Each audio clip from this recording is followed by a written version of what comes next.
Hello, my name is Veronica Williamson, and Lilly and Bennett and I have formed together a group to show a slideshow of what our project will be for the marathon coming up in April. The title of our project is Don't Be a Statistic, Obesity in West Virginia. Before we get into any of these details, we have to ask ourselves, what is obesity? Obesity is having too much body weight that's considered unhealthy. This can be due to you not burning off more calories than you eat, like go to the gym, something like that. Obesity increases the risk of multiple health problems. We have heart disease is a really common effect because of all our arteries that might get clogged with all these unhealthy foods. IBW times 2 is the highest weight for cutoff to be considered obese. IBW means ideal body weight. And if you multiply that by 1.2, it gives you a weight. You can find your ideal body weight by going mostly on websites. You want to find a reliable one. It's mostly age, sex, and height. And you want to find the ideal body weight from that chart for yourself, and then multiply that by 1.2. And then the number that you get there is the cutoff for obesity. If you weigh more than that, then you're considered obese. The goals of our project, we want to raise awareness and healthful decisions, and West Virginians especially. Living in a state of poverty, it's most likely that people, a lot of children too, but just mostly people will just eat what they can instead of what they need, and that really it can have a lot of health effects on your body. Here in West Virginia, we especially want to raise awareness in obesity. We want people to know, we want them to have facts, we want them to have good knowledge of what obesity is. We want them to be able to fight it and to change their lives. We want to find encouraging ways to promote healthful decisions in a benign manner. We don't want to offend anyone, to give people an eye-opening experience of what they're putting into their body. Going to McDonald's and buying a salad for $1, or going to McDonald's and buying some fries for $1. That's the decisions that Americans make, and West Virginians too, but every single day. We want to motivate others to have a healthy lifestyle. We want to motivate them to change their lives, and we want to motivate them to get up and exercise and to eat healthier. And we want to change their lifestyles in the matters of healthy decisions. In my opinion, the better you eat, the better you feel. We're going to use the mission statement and LOs in our project. Just as a reminder, the mission statement of the University of Charleston is to create a life of productive work, enlightened living, and community involvement. We're going to use the LLOs of UC to help our project become successful.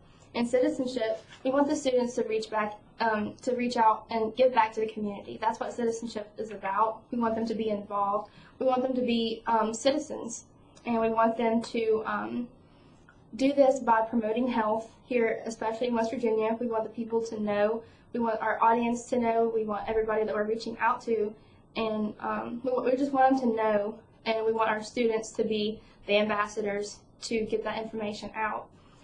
In communication, we're going to reach out and we're going to explain food on the body. We're going to tell these people in different ways. We're going to show them. We can demonstrate it to them. We can find all kinds of these different ways to give the public our information. And it's going to be for free, but it's going to be hopefully we're going to communicate this in such a good way that these people can really understand what we're trying to get through to them. We have to use creativity to get these people to change their lives. We have to use creativity. We have to find different words. I'm not sure if colors is a big thing, but we have to find ways to include the public. We have to find creative ways to get the public to want to know more, and we have to keep them hooked. And that's going to take a lot of creativity, especially whenever it comes down to making a life-changing decision. We have to use critical thinking to find ways to encourage them, because it's not that easy to encourage someone to make a life-changing a decision. We have to encourage them to change their diets, and we have to encourage them that even though they might be obese or someone who's heavier than they definitely should be, some people get so big and they think that they just can't do it. Well, there are plenty of ways to promote this and to help people and to get through to them that they can change their lives. We have to use ethical practice because we have to come about this in a professional way. We have to show people that it's it's okay to be unhealthy. Well, I mean, it's not okay in the long run because it's going to hurt you, but we have to be able to approach this from a professional standpoint, and we have to not be able to offend anybody or anything like that. We have to use inquiry to research. We have to find resources and find different websites and things like that to really get the public involved and to really find out our facts before we share them. Hi, my name is Lilly Bennett, and I'm going to tell you about our project timeline and our steps to take. So starting in January, on the first week, we're going to discuss our project to everyone, and we're going to break up into 4 different groups. On week 2, we've kind of had enough time to think about the project, and we're hoping to break our groups into Group 1 will take over obesity rates in West Virginia and how they have changed from past times to present. And then we'll have Group 2, and they will do food effects on the body. And then we'll have Group 3, and they will do research on emotional eating habits. And then we'll have Group 4, and they will study the different ages and how that affects that obesity too. So once we have our different topics assigned on week 3 of January, we're going to check process and just make sure that everyone really understands what we're doing and that they're gathering information and trying to figure out how we can promote this out to the public and help them be aware of what's truly going on with their bodies.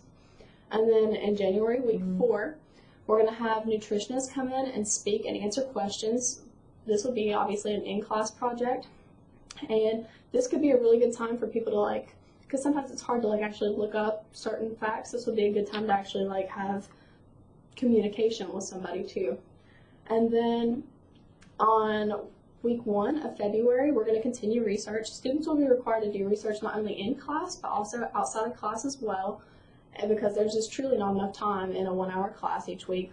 And then in week 2 of February, we're going to let everyone know that the research is due the next week, which will be the 3rd week of February, by the end of the week. And hopefully this will be the week that they take to really wrap up their different ideas and just make sure they have all the information required.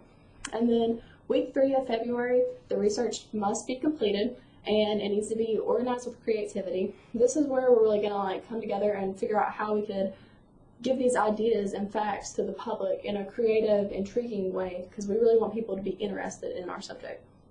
And then week 4 of January, groups will come together to share information and create ways to present it to the public. Now this is going to take all of those creative ideas and kind of blend them together, because when we inform the public, we just don't want to inform them about only emotional food habits or only the effects of age on obesity. We really want to combine it all together and give them all the information in one presentation.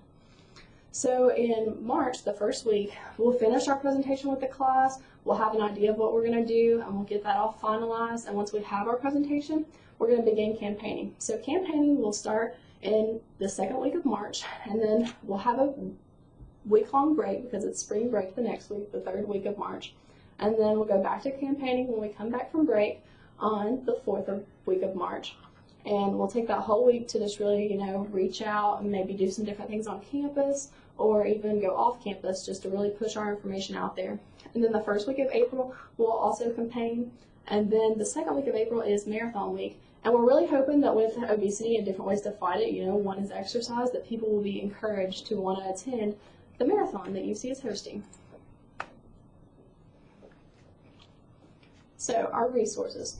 We thought that it would be really good to reach out to some professors that are on campus, because we have the health sciences here that would be able to give us lots of information and different facts about obesity and different ways to prevent it. And we could even go to the sports training and all that different stuff where they're actually working out and they'll know the benefits of all exercise and that different stuff on your body.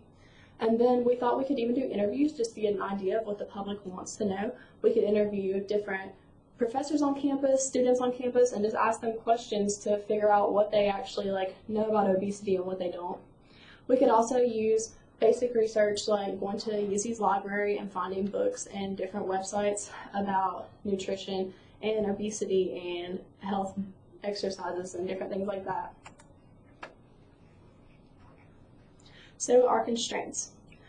One problem we see with this project is we don't know how involved the class will be. We're hoping for 100% participation, but that's not always the case. So we're really hoping that everyone will be really involved with this project and that everyone will just be really excited about it and really enthused to just get that information out there. And we also don't know how the community is going to participate, because some people don't really know that they have a problem, or that, you know, they're just not interested in it. They don't think that it affects them. Another problem that we see having is weather. Where we're doing this project in January, you know, there's not very good weather going on, snow and really bad rain and ice and all that different stuff. We might have problems getting out to people, because commuting and all that different stuff, it could just make it very difficult or sometimes impossible to get certain places. And another constraint we'd have would be distribution of information. It might be a little hard to figure out how to get this information to the public in a presentable way that's going to intrigue them and make them be interested in the subject. The end. Thank you for listening, and we hope you feel as strongly about our project as we do.